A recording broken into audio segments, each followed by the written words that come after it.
Let's talk about it.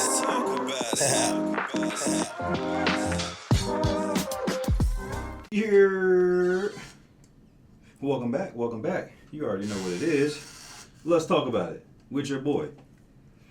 Now, there's a lot that's been going on the past week for me at least, and I'm gonna get right to it. So I live out in Tampa, and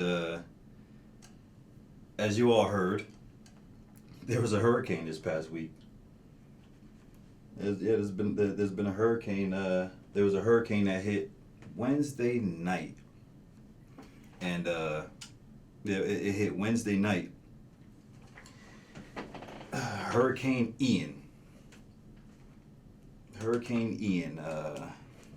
What's in? I've been here for six years. I've been in Tampa for 6 years, and this is I want to say this is our third hurricane that we had, or that we came in contact with, and this one was actually way worse than all the other ones that I've experienced. And it was super windy. It was super windy. It wasn't that much rain. To be honest, rain wasn't too crazy. But my power was out, and so I definitely apologize for not putting out an episode last week, because I wanted so bad to put out an episode, but there was no power in my house. Everything was out. So once my laptop, tablets, everything ran out of its power, it was a wrap. So I was planning on putting out an episode last week, and I couldn't. So I apologize for that. But you guys can blame it on the hurricane, because I most definitely will. But yeah, the hurricane definitely messed up my plans in terms of wanting to put something out. But Hurricane Ian was actually pretty nuts compared to all the other ones that I've experienced. Hurricane Irma wasn't too crazy. I think it was Hurricane Andrew. I don't know if I was here for Hurricane Andrew. I think that was maybe before. That was way before I got to Tampa, I believe. But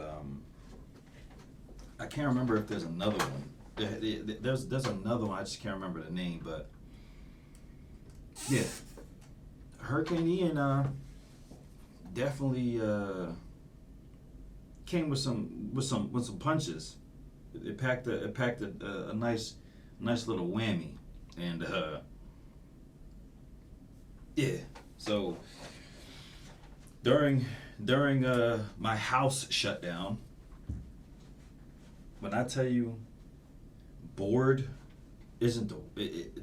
bored can't describe like what it was, after the hurricane hit. There was no flooding in my area, but there were trees down left and right. There was a couple trees down in my backyard. But the reason why we lost power is because of the tree fell down on a power line. But not only did it fall on a power line, but it also tripped or messed up our water pump system. So on top of not having electricity, no AC, we weren't allowed to take showers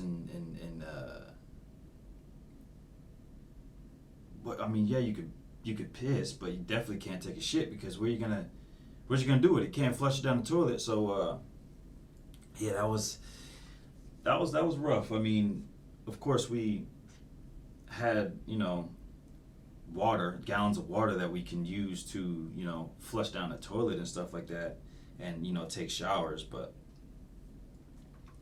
it wasn't fun. I will say that was not fun whatsoever. So, but other than that, it was alright.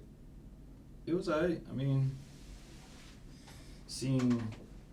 I think the crazy part for me is seeing all these trees down, and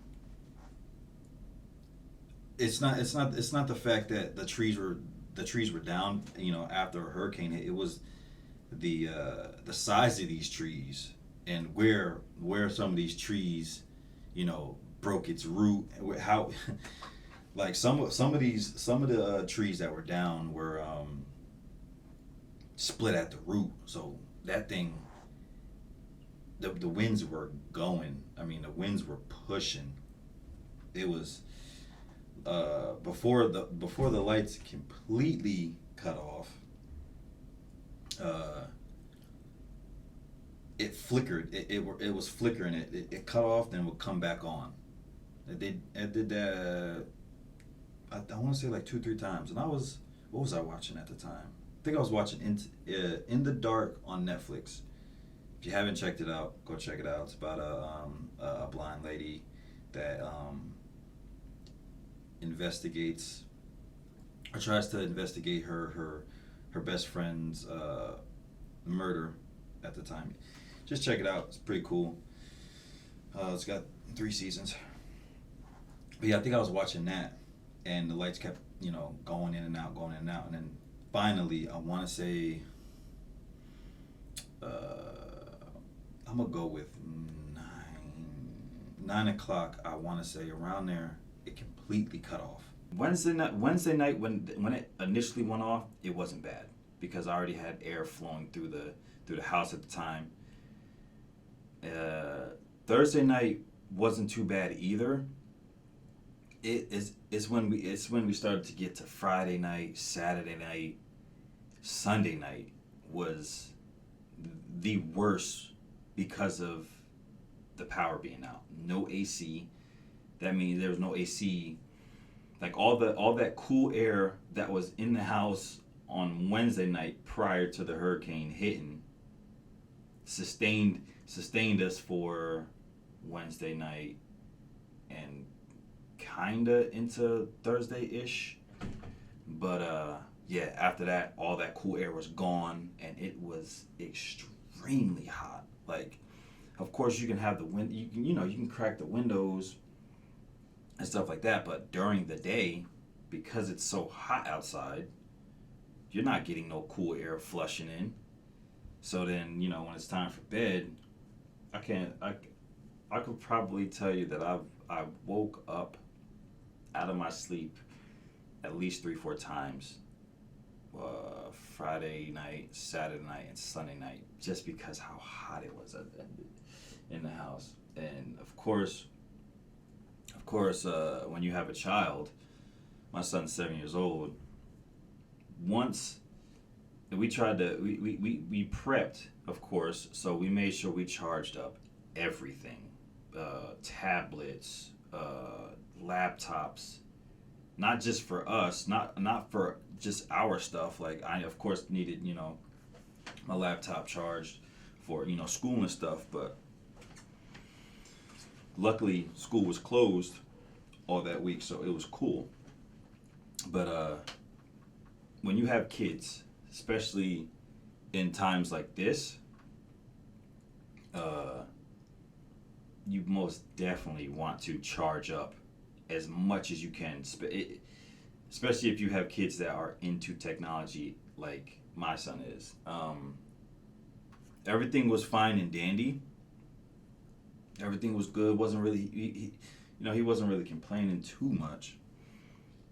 But as soon as, you guys already know, as soon as those tablets started to die out. Me and my wife definitely saw that shift of I'm good to mommy, daddy. You know, we need to figure out how to get to keep these things charged. So, all right, once the tablet died out, he went to our laptops and stuff. Once those die out, he went to our phones. And the phone not too bad because we can charge those in our cars. But of course we need the access to them because we're trying to make sure we stay open for communication and stuff like that. But yeah, once Zach's tablet died out, his laptop died out, oh, it was a wrap. It was, mommy, daddy, I'm bored. Yeah, me too. So yeah, once that started happening, that's when it went from, all right, this hurricane was bad. Once my laptop died out, all of my son's tablets, iPads, you name it, all electronic devices, once those died out, minus my wife and I's phones. Oh yeah, that's when things ramped up in terms of Zach applying that pressure to us. Like, yeah, I'm bored. We need to do something. They need to fix all of that. Yeah. So yeah, this hurricane was pretty bad, and Fort Myers got a bad. They got it the worst, the way I'm seeing it on the news and stuff like that. It's just crazy. Certain areas, of course, when it comes to hurricanes, minus the high winds and rain, the another major thing that you have to be worried about is those flood zones. Now those flood zones are what makes those natural disasters even worse, because if you're in a flood zone, that means those areas are going to be highly flooded with water whenever hurricane or huge tropical storms. You can expect those areas to possibly be flooded, have water damage and stuff like that. And luckily, where we were at, we weren't in a flood zone, but still where we were at, there's a lot of trees around, so like we were able to escape the flood the flood aspect. But because there's so many trees around, it was open season. It was like basically you can go out in your backyard and pick a couple trees and be like, yeah, I want that one to fall down.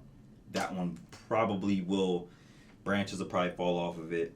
It's just, yeah, it's crazy. So, but I, prayers goes out to, all the families that were affected by this hurricane, that may have, lost anybody, had any major damage done, which I'm quite sure. So yeah, just shout out to all those rescue units out there. Shout out to the news outlets covering everything. Shout out to my professor, Narissa Lamison at Channel 8. Holla. But yeah, definitely hats off to the first responders and stuff like that, because those people come in handy. Those people sometimes go underappreciated sometimes, and because when the news and stuff like that, my professor was just talking about this yesterday. When they on the news when they tell you guys, stay in the house. If you're gonna evacuate, evacuate. But if please stay in the house and stuff like that. Them news reporters and stuff, those news channels aren't. My professor was out. She was working 12-hour shifts. So hats off to those first responders and anybody out there. Those news channels out there. Big thank you to you guys as well for keeping us updated on evacuation routes, damaged areas, some areas that are safer than others. So just big thank you to those people out there. But yeah, this hurricane, in my opinion, and I've been here, like I said, in Tampa for about 6 years. No, it's actually 6.5. Yeah, 6.5 years. This one, Hurricane Ian, is by far the worst that I've seen. Because all the other ones, I didn't lose power, water, trees weren't falling down at a rapid rate like it was this hurricane. So yeah, Hurricane Ian took the cake for sure. Yeah, I was definitely bored with the power and stuff being out. Yeah, it was not fun at all, but we got through it. Power came back on Monday morning. And it was like, when that power came on, and it came on, I want to say it was like 5 a.m, but it was like a click for me. It was a click, because for some reason, either God woke me up at the exact same time that the power came on, but as soon as the power came on, I woke up. This was like 5. I want to say it was like 5 in the morning, 6 in the morning. I woke up and the living room lights were on, and that's because whenever the power went out, the lights were never turned off. So that was on. The TV was rebooting itself, but the air was what gave it away. The air was what it was like eureka for me. Because I was waking up in sweats for those last couple of days, and it was miserable. So when that air came on, it was heaven. Yeah, it was crazy. It felt good, and then I woke up, turned all that stuff off, went right back to sleep. I was happy that everything, I was super excited and happy that the stuff came on, but I was going right back to sleep. Put down all the windows. I made sure that everything was turned off and stuff like that. But the only thing that wasn't back on was the water.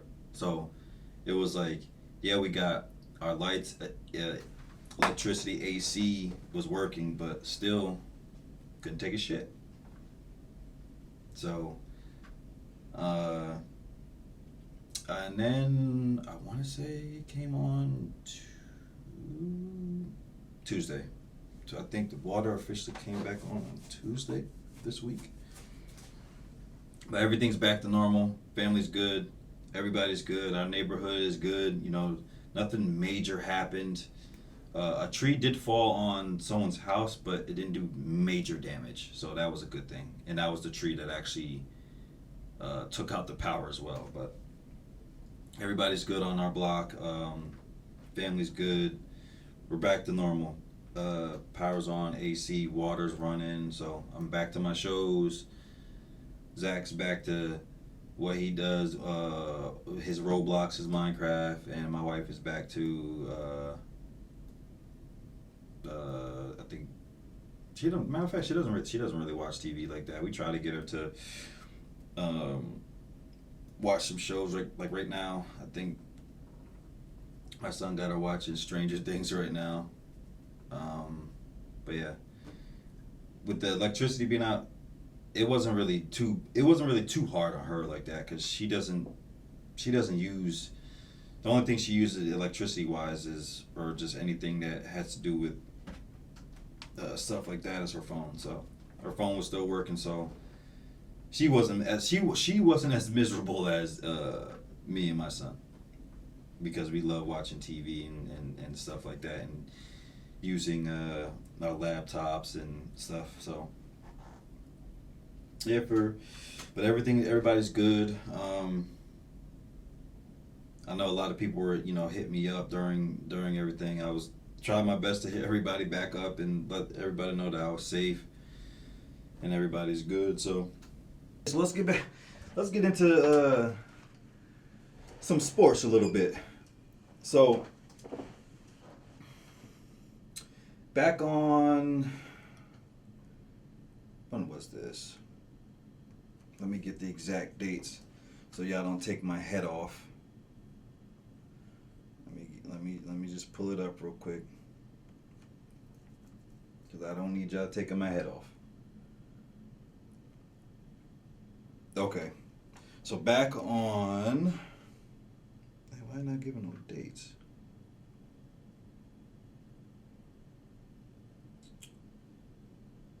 I'll just click on it and it should give me the date. Anyways,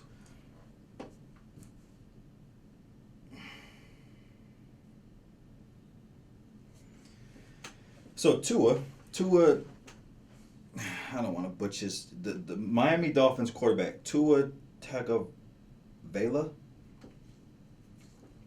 So they had a game on Sunday against the Buffalo Bills. Now in that first half, I believe it was the first half, Tua gets tackled and he bangs his head. And as he gets up, or he tries to shake it off, when you feel like you got rung or something like that, you try to shake it off. But as he was getting up, he was a little woozy and stumbling a little bit, and his teammates had to carry him kind of off the field, right? So they said he had a concussion. That, now mind you, that's Sunday. That's Sunday evening, Sunday during the day. So I guess he gets evaluated, and they have a game coming up in 4 days. They have a Thursday night game. So when it comes to concussion protocol, I want to say you have to be out for, I think it takes 6 to 7 days, basically a week to clear concussion protocol. Well, for some strange reason, Tua was approved to play, or given the go-ahead to play on Thursday night, just 4 days after getting a concussion. Just 4 days after, right? So I guess they say that getting hit or getting a second concussion is worse than getting your first concussion, or something, however they worded it, but especially getting rung in the same spot. So Thursday night, or Miami had the Thursday night game, and guess what happens? Tua gets tackled again, and as he's getting slammed down, I guess he hits the same exact spot, and this time it looked terrible. His hands locked up because his equilibrium was off. You got rung a second time, and for one, your body didn't even recover from the first concussion that you had, right? So getting hit in that same spot must have, I don't know what it did, but you ever feel comatose, you stiffen up? Well, that's how it was, and it caused an uproar, as it should. I mean, he had a concussion on Sunday, and I'm speaking. I'm speaking. I'm speaking like last week. I'm not talking about. I'm talking about last Sunday into that Thursday. I'm talking last week. So he had a concussion Sunday, and then didn't recover and had another concussion 4 days later, and it's NFL has been, it's just been crazy. It's been wild. They're trying to figure out who in the Miami organization, what doctors approved this, like why would they have him out there playing, and I guess one of the doctors. I guess a doctor not associated with the Miami organization, but the doctor that said that he was good to go. I guess they fired him, but I think there needs to be more than that. I think there needs to like look at the coach, because as a coach, right? As a coach, if I see one of my players get rung, and now I know that they're in concussion protocol, and there's a Thursday night game, my quarterback's not playing. Like I think that's just the human in me, you know? Why would I wouldn't let my son, if my son got a concussion playing football and I'm the coach, I'm not putting him back out there. I don't care if he was if we need him, like that he's the star. No, that's dangerous. That's dangerous. People can die like that. So something needs to happen. They need to do a huge investigation. There definitely needs to be some answers. There definitely something's got to give, you know. And even with Tua, like I'm quite sure Tua is as a competitor, as a football player, of course, you know, of course you want to get back out there. That's with anybody. I'm quite sure if I had a concussion, I'm going back out there because I love the sport. I love, you know, playing basketball or football, whatever it is. I'm just a competitive person. But there's got to be somebody in Tua's camp that's like, hey, bro, you might need to rest this one just a little bit. Don't get back out there. Now, with what just happened, now that advice should have been something that he was told after the first concussion. Now with the second concussion, and possibly in that same spot that he hit it the first time, this may cause some permanent damage. So, you know, I'm hoping that Tua is, you know, asking the right questions when it comes to, you know, the doctors, and also, you know, thinking and really, you know, having these discussions with, you know, if he has any, you know, a spouse or whoever, girlfriend, just family members, you know, and actually sit down and ask those hard questions like, hey, should I, you know, keep going? Should I retire? Because I've been seeing a couple of articles out there. Should, you know, Tua retire? I mean, he's young, so I hope not. But if there's some major damage done, then yes, you know, you definitely don't want him to continue, because that's not cool at all. So yeah, they need to. Yeah, I feel bad for Tua, and I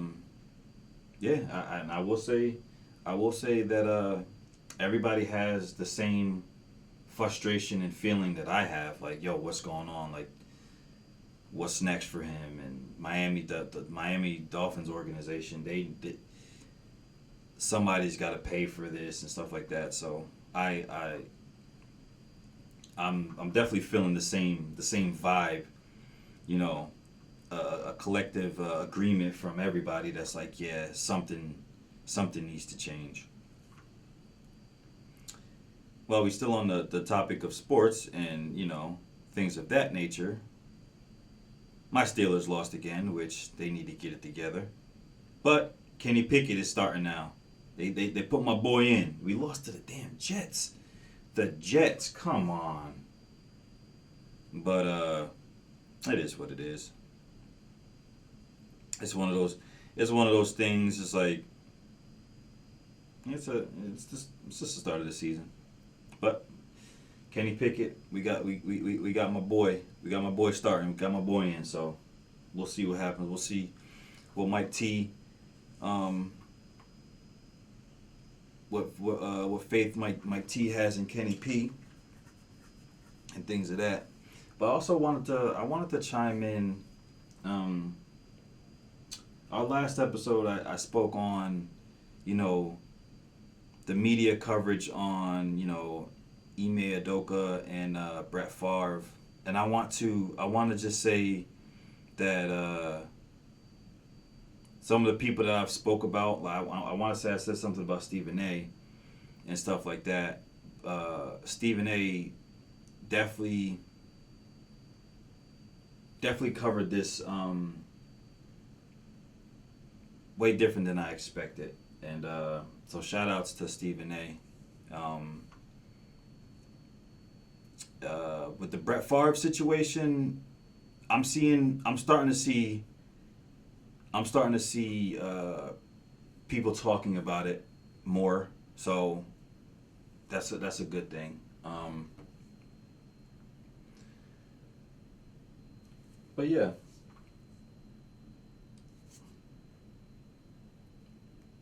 So this is how I'm gonna close this this episode out. There's this clip. It's a motivational clip that my wife sent me a couple weeks ago, and she told me, "Hey, this was something I was looking at. You should think about, checking it out and watching it every day and stuff." And that's what I do now.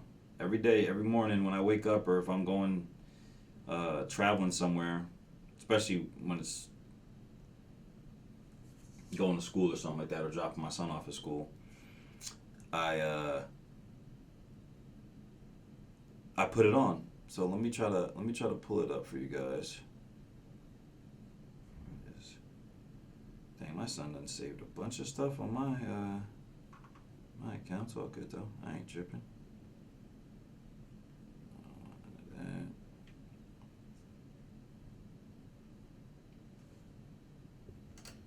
But yeah, it's just something that makes you feel good, gives you, it gives you, for me at least, it felt, when I hear it, I feel like, whew, all right, okay, I can get behind this. So let's get to it. Let me see, is this the... Oh yeah, I'm not trying to catch the ads. Let me turn the music up. I still have music playing. My bad, guys. Shoot. All right, let me close this out with this right here. And if it doesn't come, the hard truth about life is we are trying to rush. We want everything now. And if it doesn't come quick, we will abandon it. Success takes time.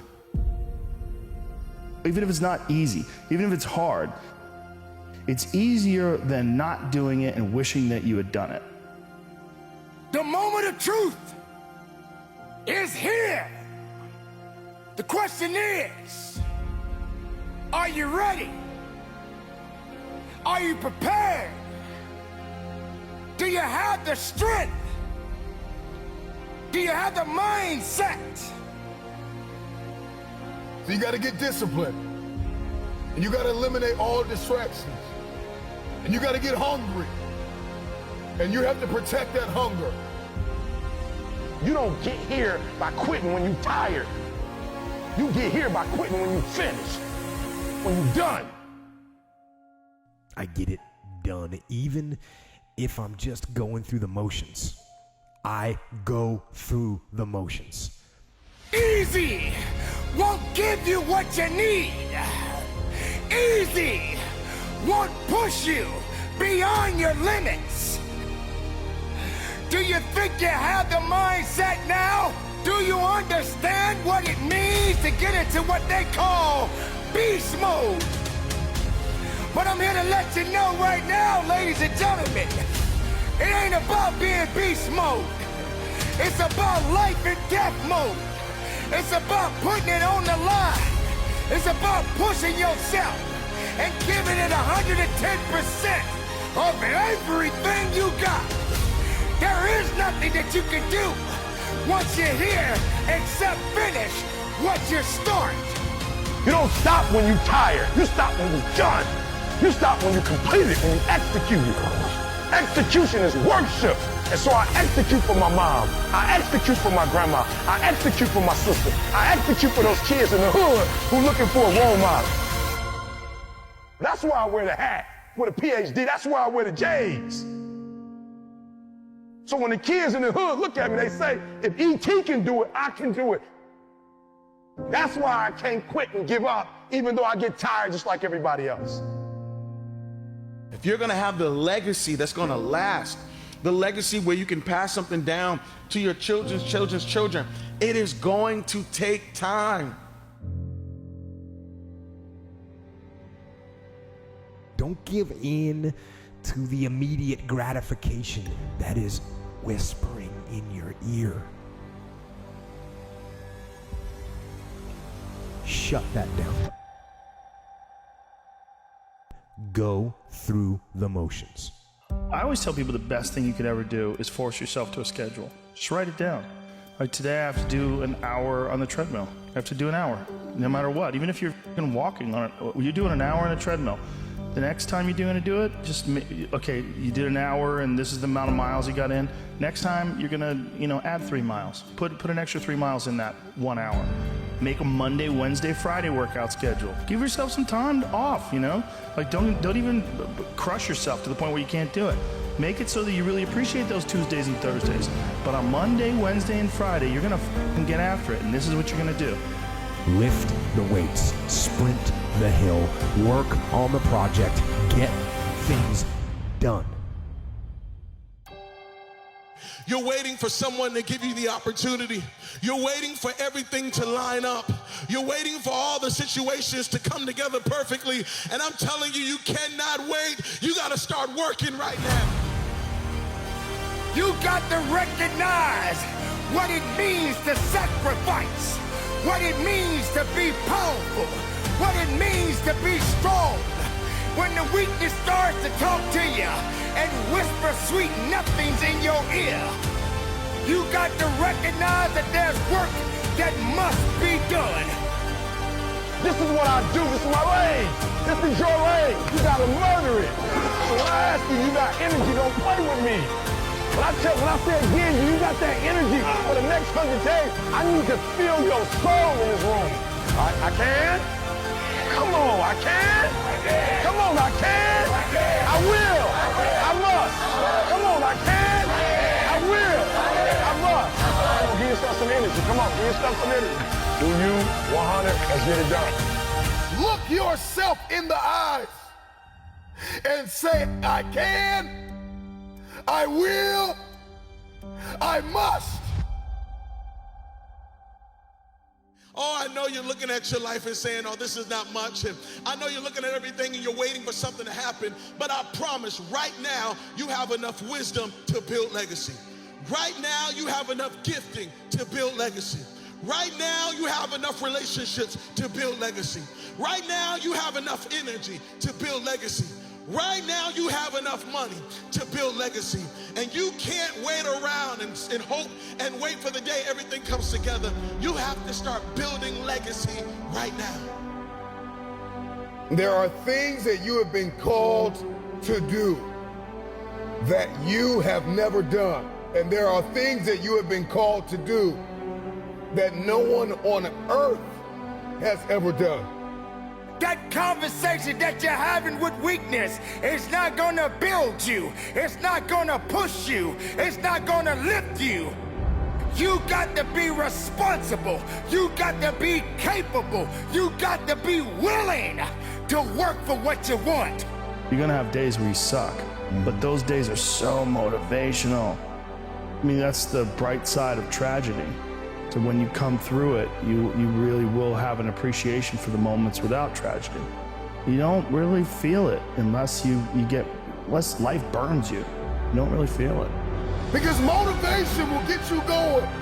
A speech will get you fired up. But discipline is going to give you the power to stay committed to whatever that goal is. You cannot ignore the small successes and the small wins because you just have your mind on, I gotta win now. You might have to scratch your calendar. That's right. I know you said I gotta have this much money by the time I'm 23, and I gotta be at this place in my life by the time I'm 34, and I gotta be at this place in my life by the time I'm 40. And guess what? Sometimes your timeline isn't accurate. Sometimes your timeline is off. Sometimes your timeline has to be readjusted to reality. And the reality of the situation is that true success, true greatness takes time. You are not here to play games. You are not here to make excuses. You are not here to owe it to someone else. You need to owe it to yourself because it belongs to you. This is your moment to shine. And if you're not willing to shine, then step aside. If you're not willing to work, then this is not the place for you. You got to toughen up. You got to look up. You got to build up. If you want it, this is the time to go get it. But you got to work for it. You got to believe in it. You got to trust in it. You got to let the power flow through the veins. The blood is real. The blood will push you. It's going to take you up and over the top. You stayed on the righteous path, the disciplined path. You stayed on the war path, which is right where you know that you belong. Now, if that does not motivate you guys, I don't know what will. But thanks again for listening to another episode of Let's Talk About It with your boy.